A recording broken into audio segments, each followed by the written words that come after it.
신앙은 인격을 요구합니다. 말하자면 인격은 신앙을 받아들이는 그릇입니다.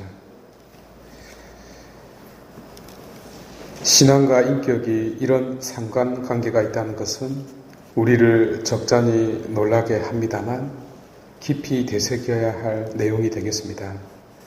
오늘 사도 바오로께서는 디모데에게 보낸 서신에서 제자직에 관한 그리고 봉사직에 관한 말씀을 전해주고 있습니다. 감독을 비롯하여 봉사자들에 대한 소위 요구사항을 전하고 있는 것이죠. 만만치 않습니다. 신앙은 믿습니다만으로 완성되지 않기 때문입니다.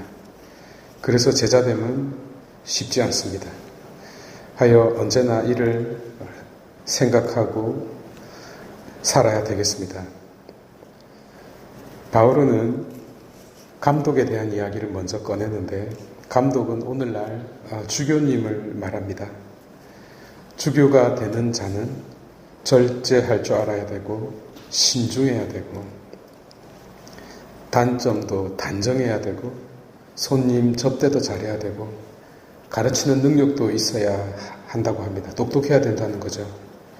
그리고 술을 좋아하면 안 되고 난폭해서도 안 되고 항상 관대하고 온순하며 돈 욕심도 없어야 되고 집안도 잘 다스려야 되고 품격도 있어야 되고 바깥 사람들에게도 좋은 평판을 얻는 사람이어야 한다고 가르칩니다.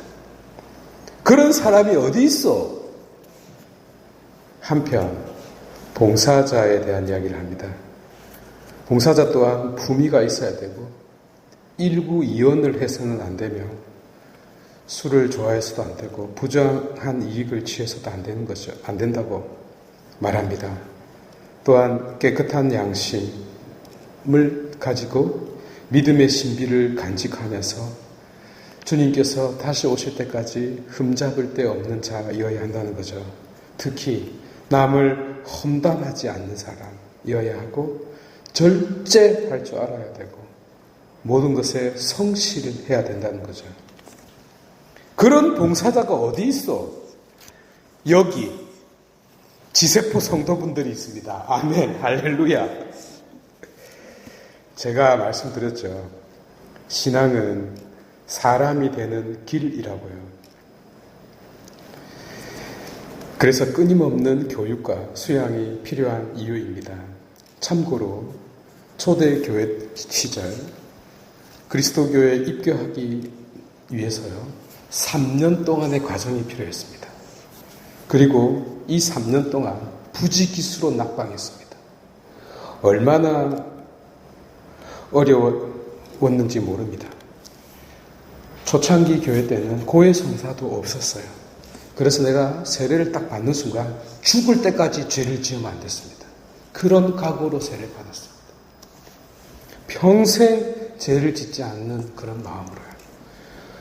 그래서 성 어거스틴조차 자신이 없어서 뒤로 미루었던 겁니다. 오늘날 그런 사람은 없죠. 하지만 이런 반문을 던질 수 있습니다. 그렇다면 우리 인간은 언제 성숙해지는가? 모릅니다. 10년, 100년 교육을 받는다고 사람이 바뀌겠어요? 안 바뀝니다. 100만 명 중에 한 명 바뀔까 말까요? 그런데 신앙은 그 중에서 탕자가 성인으로 바뀝니다. 그래서 위대한 것입니다. 지세포 성도 여러분, 왜 교회가 주일 미사밖에 없던 미사에 왜 매일 미사를 만들고 고해 성사를 만들고 수도자들에게 했던 매일 미사를 우리 신자들에게 다 이렇게 확대해서 했겠습니까? 끊임없이 패니까 북어가 부드러워지더라는 것입니다. 그래서 오랜 세월 그리고 우리가 받은 전통에 의하면 가장 적절하고 효과적인 방법은 말씀을 듣고 읽고 묵상하고 되새기고 실천하고 반복하는 것이 최고였습니다. 오늘 복음을 보십시오. 우리 인간이 가질 수 있는 가장 위대한 마음이 무엇입니까? 측은지심입니다.